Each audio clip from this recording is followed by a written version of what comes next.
What percentage of new homes, custom homes versus say large scale renovations?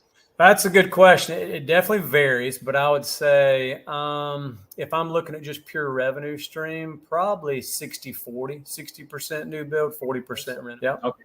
All right. And one last question on that: average sales price, like say for a custom home versus a renovation, where would you find yourself? Yeah, for a custom home, I'd say average probably 650, around Okay. And 650K. that's no land, obviously they already own. Correct. That's Correct. homeowner. So we're not building super elaborate. We have done things close to $1 million to date. We've got some things currently on the books that are going to break $1 million for sure coming in 2023. As far as the renovations, I would say our average on a reno is probably 150 to 200. Okay. Maybe just north of 200, something like that. If you're doing a bathroom as part of a whole house or a large renovation, you're not just doing smaller jobs. The only time we'll take on smaller jobs for us is if it's a referral from a great past client.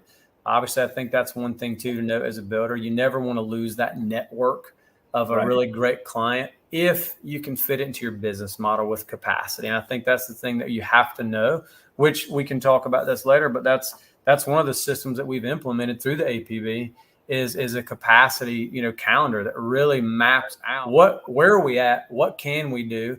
Because, for example, I've got a screen porch right now that I'm working on. I would never do it for just anyone, but it's a network referral.